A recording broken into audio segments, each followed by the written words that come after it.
How can we speak to our grief, to our loss? And for anyone out there who perhaps has friends or family members who's been through this, how can you keep holding that space and keep just allowing that listening ear so that your loved ones or your friends or perhaps your colleagues can just keep coming back to it as they need in this healing journey? Hey, I'm Tanya Wilkinson, and this is Death on the Daily, bringing the conversation about death out of the shadows and into the mainstream. Because along with birth and change, if there's one thing that's going to happen to us all, then death is it. And we're going to explore how death actually shows up for us on the daily in a multitude of ways, and how when we allow ourselves to accept and to be with death, how it can teach us a whole heap about how to live this life well. Hey, and welcome to this solo Note to Self episode of Death on the Daily. These episodes are all about integration after my conversations with my guests. And today I am integrating into a real sense of purpose after my conversation with Jessica Fine, who is the author of Breathtaking. And Jessica's memoir centers on her beautiful daughter, Dahlia, who she unfortunately lost. And far from being a story that is just about death and grief, actually, this story is very much about Dahlia living life in all capitals, in all joy, in all beauty, and in all love.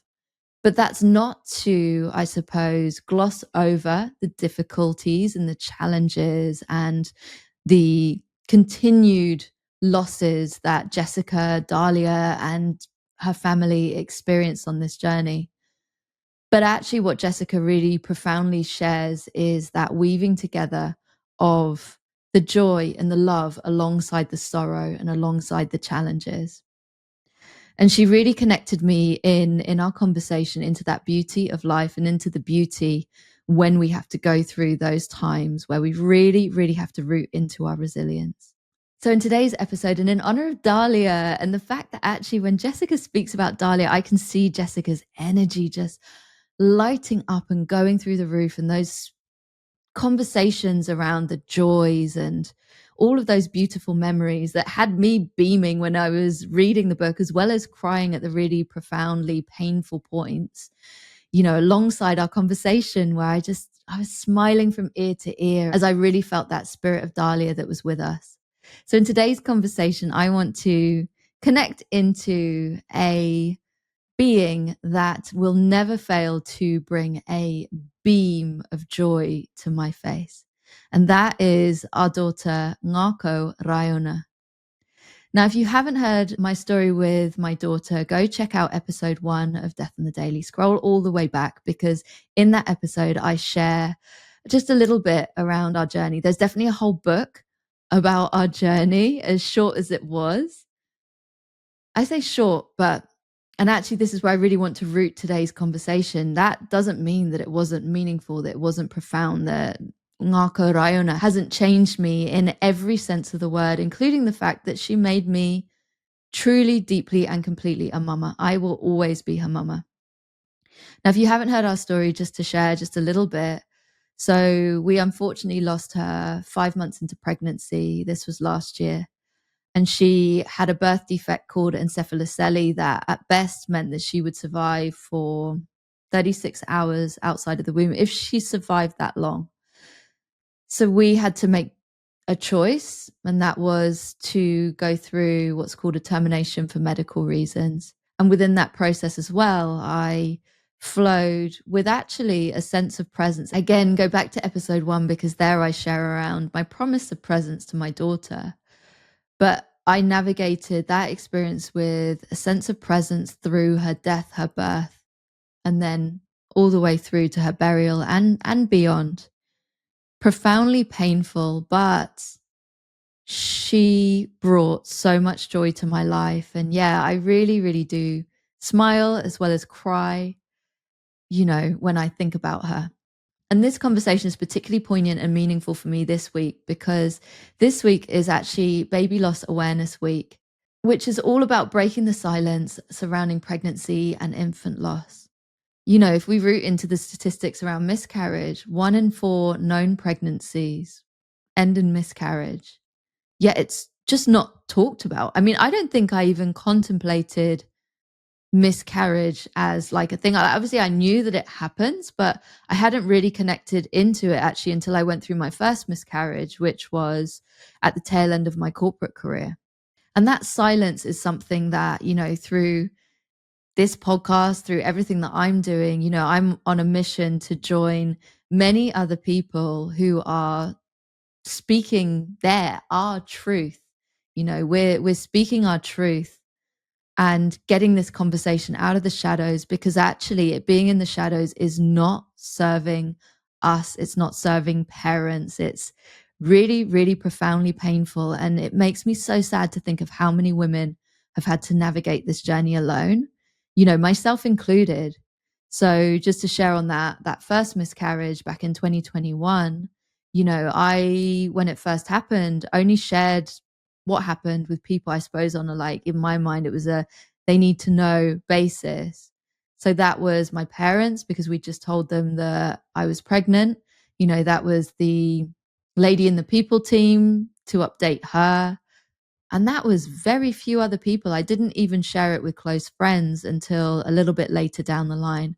And actually, the point at which I did start speaking to it just felt like a release and a relief. And actually hearing the stories of others just helped me to shift away from a profound sense of shame that I was feeling, to realize that actually it's normal. It happens. It sucks and it hurts. And we're here to support each other, but it happens. And for me to stop feeling a little bit like, an odd one out alongside, I suppose, all of the other pregnancies that I'd seen that had flowed, seemingly without any issues whatsoever.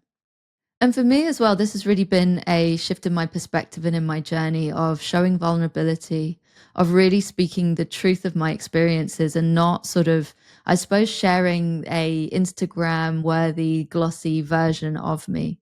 I in certain areas of life, sort of previous to going on this journey, and actually I, you know, would do anything to have my children with me, who unfortunately didn't make it to this side of the earth. But, one of the things that I can be grateful to them for is just in really helping to bring this vulnerability out of me and helping me to break my own silence, but also really seeing the importance of us all breaking the silence around this topic. And the fact that actually, with it affecting so many pregnancies, actually, I think this is all of our responsibilities, not just those who've been through it. So next up, I really want to root us into the power of community, just with that acknowledgement that actually we humans are interconnected. We thrive in community. And Baby Loss Awareness Week is really around that supportive community, really cultivating that conversation and that care for each other. So, if you've been through any form of baby or infant loss, well, firstly, I want to send you so, so much love. And secondly, to say, I know how difficult it can be to open up if you haven't gone there. But I also know how empowering and healing that can be. So if I can give any encouragement to anyone in this journey, it would be, see and feel into what spaces feel safe for you to be able to share this, for you to be able to speak to it. And know that actually grieving and processing through and healing from such a big loss can be, a long journey. Even just the other week in my therapy session, we went back to that first miscarriage because actually there was stuff there that had been unspoken. So I just always say, how can we keep touching that grief with that gentleness and compassion? How can we speak to our grief, to our loss in those safe spaces? And for anyone out there who perhaps has friends or family members who's been through this, how can you keep holding that space and keep just allowing that listening ear so that your loved ones or your friends or perhaps your colleagues can just keep coming back to it as they need in this healing journey. Now, the next thing that I want to share that feels really alive in me, given my own journey, is the importance of allowing space for our grief.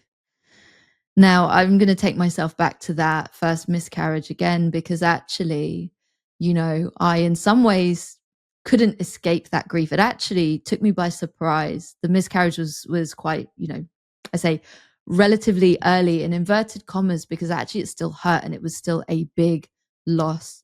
I have people who say to me, "Oh, I went through a miscarriage, but it was early, it's different." And all of our experiences are different, but that doesn't mean that it doesn't profoundly hurt and that you're not grieving. And actually, in that first loss, in some ways, yeah, when the grief erupted, couldn't help but stop and allow myself that space for grief. But actually, there was a lot of ways where I numbed it and I went into avoidance. And and actually, I talked about this in a recent episode with Liv Nunn, who shared about her numbing of her grief after losing her mum and how that manifested into workaholic tendencies. And that's exactly what I did in my final year in Formula One. I just threw myself into work. Go, go, go, go, go, go, go. Don't think about anything. And now I can see how that basically helped me to numb out. And I can be compassionate with that part of me, because actually that's what, I thought was right at the time. That was I suppose my mind and my body working together to just try to sort of numb this all out. But if I've learned anything, and just to share this in case this supports anyone, in all of my podcast episodes, actually take what you will and leave the rest. But I think it's really important for us to give ourselves permission to grieve and to try and hold any judgment that we might pass on ourselves. There's no time limit on grief. And actually, in trying to rush the process, in my experience, what I found is that all I did was I ended up numbing out and suppressing and punching down those emotions. And actually, when we grieve, and we've spoken about this a lot in previous episodes, grief and love are deeply interconnected. And when we allow ourselves to grieve, we also allow ourselves to express that fullness of our love. And I found that to be really, really deeply healing in this journey. So permission to cry, permission to just express that grief exactly as you need to in any one moment. And next up, and actually linked to the previous point, I wanted to root us into how we can really empower ourselves in our grief journey through rituals. So for me, and if I root in particularly to my journey with Ngākau Raiona, writing, my journaling practice has been so important to me in my healing journey of just getting it all out there, as well as walks in nature, as well as nourishing myself through, little rituals like gathering some flowers and putting that on I've got a little baby altar that, really, really honors her, as well as, honors my other miscarriage, or lighting candles. All of these things that can just be really, really rooting, really grounding, as well as just help us to express our emotions, to let them out. Sometimes when I feel that grief of my daughter's loss, but it's those moments where I think, I wish I could cry right now, but I just can't. I often find that actually rooting myself into ritual, lighting a little candle, perhaps writing a letter to her, can really help to bring that emotion out and to really help me to heal. So if you're listening to this in Baby Loss Awareness Week and you want to join me in lighting a candle, you can join me and many, many other parents in lighting our candles for our children.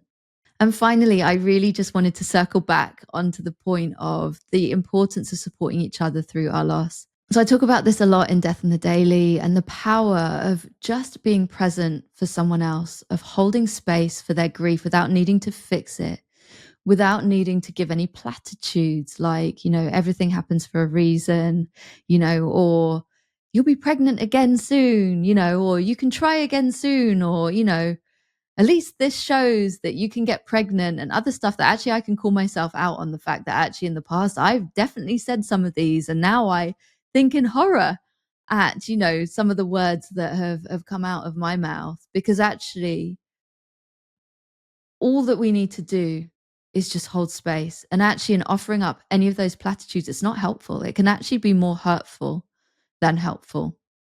For me, if I root into my personal journey, I would say just showing up. You don't even necessarily have to say, how are you? How are you feeling? And actually, sometimes that can be a really difficult and really big conversation for someone who's navigating a loss to, I suppose, speak to. But it could even be, just checking in and saying, hey, checking in, I'm here. If you need a listening ear, I'm always here. Or, offering up a suggestion of, would you like to go for a walk with me sometime? Or just doing it in a way that feels right for you. I've heard stories around where someone's just sent a heart emoji, to someone who's been navigating a really profound and painful loss each day for a number of weeks or even months, just so that they know that that person is there. But I would say, yeah, keep checking in, because also, as I know well, this is a long journey. And when you've been through baby loss, there's not just that loss, there's also the forwards path. There can be, health considerations. For me, it was the fact that I was then diagnosed with hypothyroid. There's so much stuff to consider within this journey. So I would say just keep checking in with those who you love. Just keep letting them know in whatever way feels right for you that you're always there. So now to share my note to self. Now, normally these notes to self are written in the aftermath of my conversations with my guests. It's about, I suppose, a reminder that maybe I'll need in the future, or I need in the present moment, or something that I want to speak to my past version of self that feels really alive in me after those conversations. Today's is slightly different because actually it's a note that I wrote to myself after I lost my daughter. So it feels really poignant and meaningful to be sharing this with you today. No matter what anyone says, doesn't say, or quickly steers the conversation away from, she exists. She not only lived, but she lives on within me. So say her name, Ngākau Raiona, loud and proud. I wrote that to myself at a really painful moment when I just witnessed, I suppose, what I call the roadrunner effect happening multiple times in a week. And this is where, you speak about loss and someone basically either literally in body or in spirit just runs a mile and disconnects. And I really wanted to share that today because for me, it's really important that I speak her name, Ngākau Raiona, and I beam when others speak her name. And for any other parents out there, whether your baby has a name or not, I just want to end this episode by connecting in with you and just honoring you, honoring your journey, honoring your baby, or perhaps, like in my case, babies. And wherever you are in your journey, I just want to share all of my love with you. All of my gratitude to you for joining me for another Dead Conversation. Death on the Daily is edited by David Strutt. The music is Set Free by Katie Gray. And I am Tanya Wilkinson. And if you enjoyed this episode, I would be over the moon if you can rate, review, and subscribe.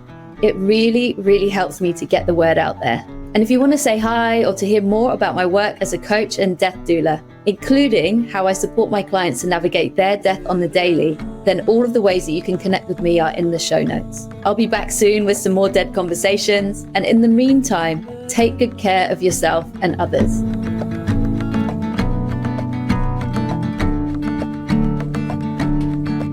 There's a cold fire, there's a crossfire, and there's something inside,